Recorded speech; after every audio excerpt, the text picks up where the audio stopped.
Ibrahim. Assalamu alaikum, dear students. I am your Islamic education, Islamic studies teacher, Miss Nausheen, with you with the last chapter of the unit,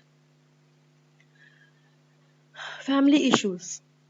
In this unit, we are going to study and we will look into the rights of divorced women and her children. What Allah Almighty has decided and allocated the rights to the divorced woman and her children. First of all, we'll go through the objectives. By the end of the lesson, you will realize the financial rights of divorce. You will be able to understand the significance behind mother's right to the custody of her children after divorce. You will be able to give reasons why mother is the best one entitled to the custodianship of the children. You will be able to list the duties of the parents towards their children. You will be able to recognize the Islamic justice regarding the rights of the divorced woman and children. First, you will discuss about the rights of revocable Najaya, divorced woman, and that her husband is responsible for. You know that revocable divorce, in a revocable divorce, the husband and wife can reunite during the iddah period. Alimony is, financial responsibility. During this period, during the iddah period, where this, rija divorced woman has all the rights which is given to her, like financial responsibility lies on her husband. Her financial responsibility lies on her husband. That is what alimony is. It is husband duty towards his wife as long as she is during iddah. She is in the iddah. She is in she has iddah, or she is in iddah.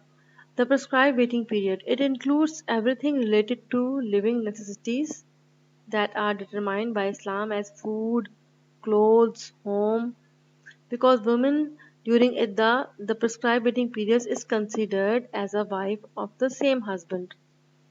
In case she is pregnant, her alimony, financial responsibility should be paid until patriation, giving birth of a child. The right of divorced woman and her children that her husband is responsible for, according to the verse number 7 of Surah Talaq, At-Talaq, you know, in which Allah is saying, husband has a duty towards his children. This is not I will read the verse later. And he must pay the sustenance of their living. As you know, that financial responsibility of the children is put, and it's the part of the husband. It lies on the husband's shoulder because he must pay the sustenance of their living as food, clothes, health care, and all living necessities, as well as educational expenses. It is the duty of the father, whether there is divorce or not, that father is responsible, and father ought to expend on his, on his children and care for them. He is their guardian until girls get married and boys become adult. So he has to bear all the expenditure of the children father, because he is the biological father. These expenses depends on father's financial status, and it is not like that he has to pay certain amount of money. Money is not only, he has to met all the needs of the children, and it is according to his financial status. Allah Almighty says, let the rich man spend according to his means, and the man whose resources are restricted, he is being poor or he belongs to a not a very wealthy family, let him spend according to what Allah has given him. Whatever Allah gives and provided the sustenance to financial capability to the father is going to spend according to his financial capability status. Allah put no burden on any person beyond what He has given him. Allah will grant after hardship ease.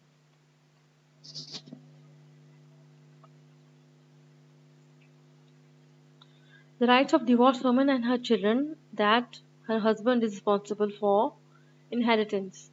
If a husband of a revocable means I've already described you, but I am again describing you.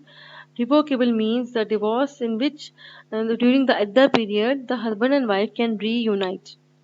During her iddah, if a husband of a revocable divorced woman died during her iddah, the prescribed waiting period, she would inherit her share in the husband's property or inheritance that Allah has determined for wives. Because she is still his wife according to the rule, Allah says, there your wife's share is a fourth if you leave a child, if you leave no child.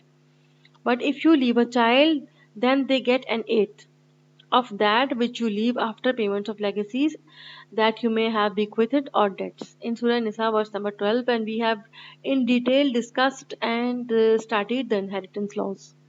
On the other hand, divorce does not influence the rule of inheritance in between father and the child one to another, you know. In this case, child will always going to inherit.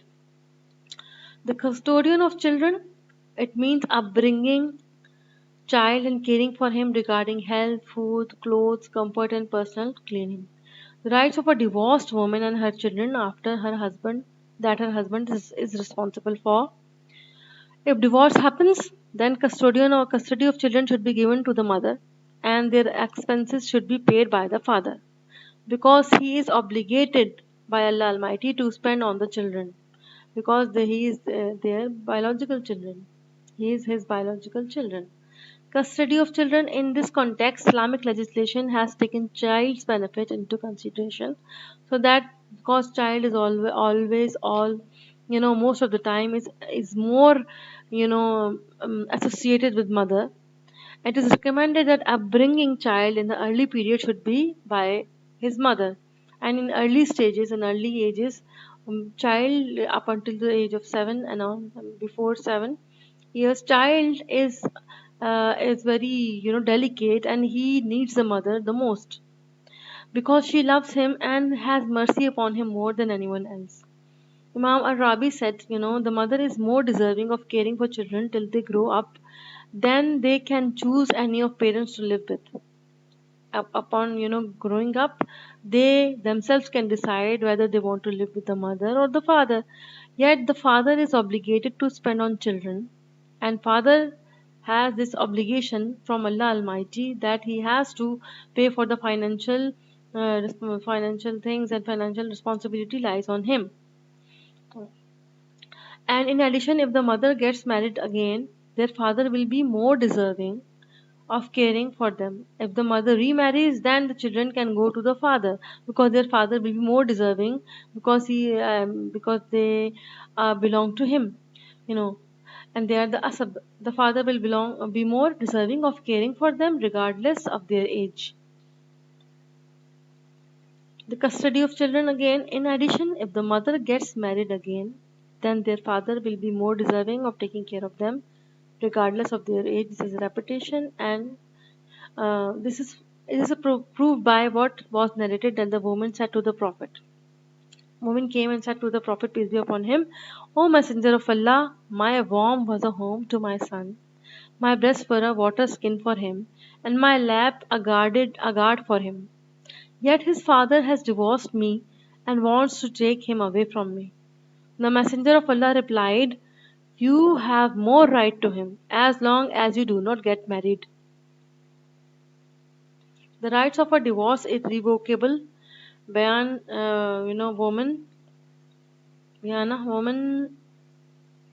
and her children that her husband is responsible for.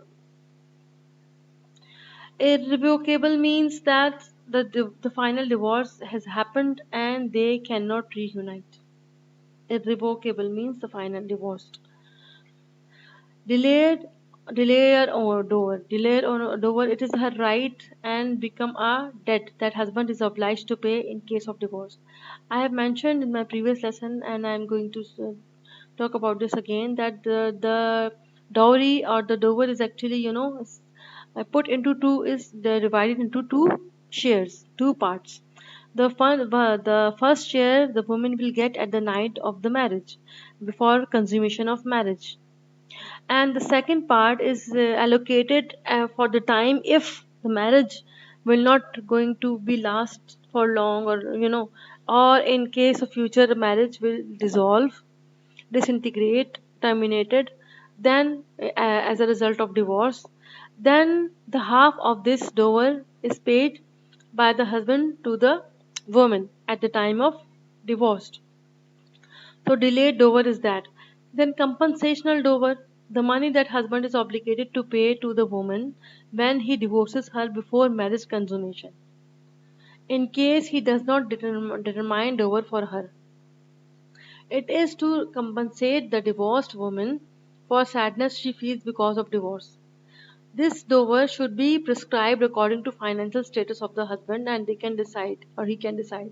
As Allah Almighty said, you know, but bestow on them in Surah Baqarah, verse number 236, that but bestow on them a suitable gift. The dower is actually a gift, a meher is a gift. The rich according to his means, and the poor according to his means. A gift of reasonable amount is a duty on the doers of good. But bestow on them a suitable gift, like you can decide. The rich according to his means, rich can give more if he wants, and the poor according to his means, what is his financial status, he's going to decide upon that. A gift of reasonable amount is a reasonable amount. It not be like very less. Is a duty on the doers of good. And this compensation dower is recommended for divorced women in general, as he says. And for divorced women, maintenance should be provided on reasonable scale. This is a duty on al-muttaqun, the pious believers, the pious men, and this is obligatory by Allah Almighty. Parents' duties toward their children. Now we have finished, and we have observed the rules and regulations of irrevocable as well as revocable divorce, and what are the rules of and rights that woman has during these two divorces, or in uh, in case of one of them, because in case of one of them, like irrevocable and revocable. Parents' duties toward their children. Now we'll look into that. Furthermore, fathers should admit paternity of the children. It is the right of both parents and child to be attributed to each other. Father is more responsible. He has made responsible for the financial, responsibilities for the financial spending and financial needs of a child. Thus, Allah Almighty forbids parents to deny their paternity towards their children, and mother also, is obliged to take care of the children. He also forbids wife to attribute to a husband the child who is not his. A wife, cannot attribute astaghfirullah, if she fornicates and she attribute that child to the husband, which is a major sin. The messenger, peace be upon him, said, the child is for the bed, belongs to the husband, and the fornicator gets nothing. So these are the rules and regulations which Sharia has put forth for us to follow, and may Allah, uh, allow us to adhere to religion more, and I hope that you have understood the lesson, and you actually comprehended the concepts in that. And thank you for being with me. This is the last chapter. We have finished this unit today, and we are going to start the next unit soon. Thank you for being with me.